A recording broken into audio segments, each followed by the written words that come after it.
E não é que a Amazon gastou quase 10 bilhões para comprar a Champions League? Para saber sobre tudo isso e muito mais, deixa aquele like maroto e vem comigo que o Pocket News de hoje tá só começando. A Disney contratou um importante profissional que teve passagem de 20 anos na Globo. Trata-se de Fernando Saraiva, ex-repórter da emissora carioca. Na ESPN, contudo, Saraiva vai atuar como comentarista de jogos nos canais ESPN e na plataforma de streaming Star Plus. Em sua carreira, o jornalista atuou na cobertura de eventos em mais de 50 países, foi correspondente internacional, apresentador e trabalhou em edições da Copa do Mundo, Jogos Olímpicos e mais de 10 campeonatos mundiais. Ele fará sua estreia no dia 5 de julho, quando participará do ESPN F360, Sport Center e ESPN F90, especial diretamente do Maracanã na preparação para o jogo de volta do Flamengo na Libertadores. Além de Saraiva, outro nome foi contratado pela Disney, Fernando Campos. O jornalista e comentarista esportivo possui passagens por Esporte Interativo, TNT Sports, DAZN e Comebol TV. E chega para atuar com o futebol nacional e internacional, além de integrar os programas diários dos canais de esporte da Disney. A estreia de Fernando será também no dia 5, quando participará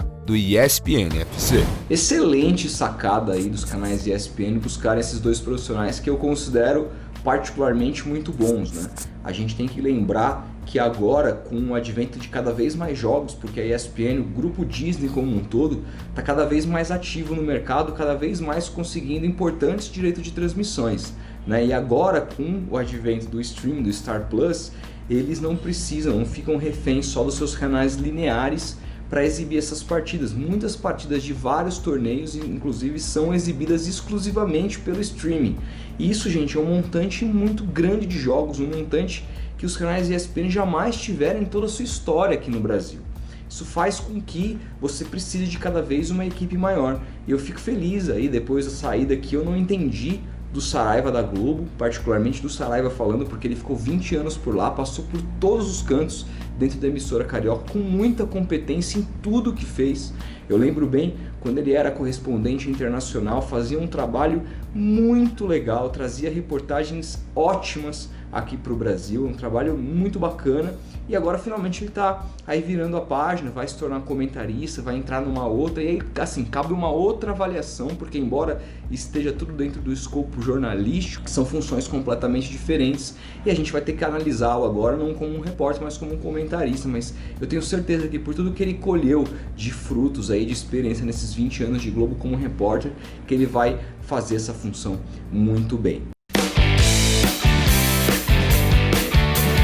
No dia 28 de junho, o Futeboteco soltou um vídeo chamado Band Surpreende e Contrata Ale Oliveira. No episódio em questão, cometemos um erro bastante importante. Ao contextualizarmos a contratação de Ale por parte da Band, afirmamos que o profissional deixou os canais ESPN por conta de uma acusação de racismo feita por uma funcionária do grupo Disney. A informação está equivocada, uma vez que a própria funcionária em questão afirmou nunca ter sofrido tal discriminação. Também erramos ao mencionar que as acusações de violência doméstica feita pela ex-mulher do comentarista fizeram com que ele fosse demitido da TNT Sports, quando na verdade a saída foi em comum acordo, e segundo a Warner e o próprio Ale Oliveira, nada teve a ver com o episódio. Pedimos profundas desculpas ao profissional e por isso privamos o vídeo em questão para não aumentar a desinformação sobre o caso. Edilson Capetinha anunciou durante uma live realizada nas suas redes sociais que fará parte do programa Galera Esporte Clube da Rede TV. O ex-jogador vai apresentar a atração ao lado de Fernanda Kiel e André Vasco, que será exibida às segundas-feiras, às 10h30 da noite. Edilson, vale dizer, passou recentemente pela Band,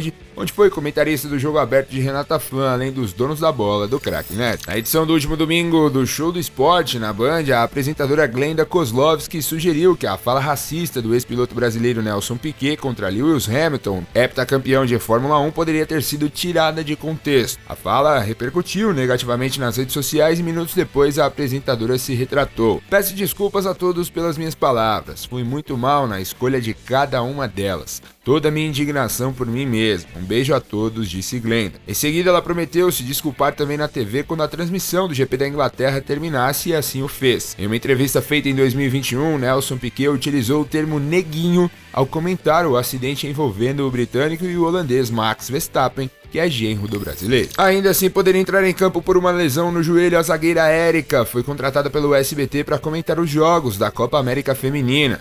O anúncio foi feito pela própria atleta em seu Instagram, confirmando que sua estreia será no próximo dia 9 de julho, sábado, quando o Brasil enfrenta a Argentina em seu primeiro compromisso na competição. Além de Érica, as transmissões vão contar com a narração de Theo José e comentários de Mauro Betti, Nadine Bastos e Fernanda Arantes. Galera, recado rápido, porque com muita alegria a gente anuncia que nesse dia 5 de julho, às 7 horas da noite, 19 horas, desse humilde estúdio, ao vivaço, a gente vai receber aqui um cara que a gente admira demais e respeita muito, Bruno Formiga, comentarista dos canais TNT Esportes, tem canal aqui também nessa plataforma, eu assisto praticamente todos os vídeos, gosto muito da sua visão de futebol. A gente vai estar aqui batendo um papo com ele de algumas horinhas a partir das 7 da noite no nosso podcast Tomando Uma Com.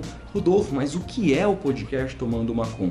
Se você não conhece, eu convido que você conheça. Os links estão aqui embaixo, tanto para o canal do podcast como para o canal de cortes. Já foram 11 edições, a gente já conversou com muita gente legal. O último programa conversamos com o excelente repórter da ESPN, Vinícius Nicoletti, que rendeu vários assuntos muito legais. Então se inscreva nos canais, ativa o sininho para você receber a notificação assim que a gente entrar ao vivo e já anotem na agenda. Dia 5 de julho, às 7 da noite, terça-feira, ao vivaço, um pré-jogo ali de Corinthians e Boca, a gente vai estar para conversar sobre vários assuntos muito importantes. Demorou? Então, já se inscreva no canal e participa com a gente, porque vai ser muito legal esse bate-papo.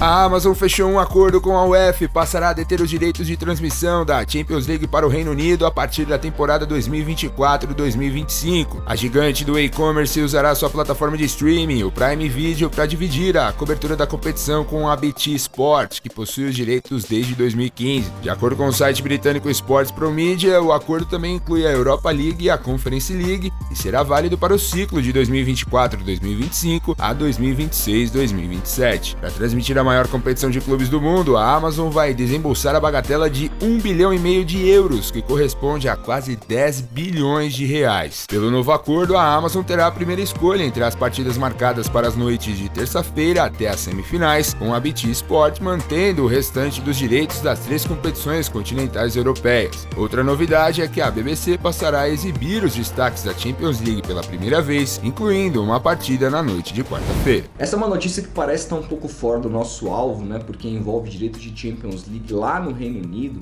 mas ela diz muito para a gente entender como um todo sobre o mercado, né? A gente está falando de uma empresa que está no Brasil, que é a Amazon.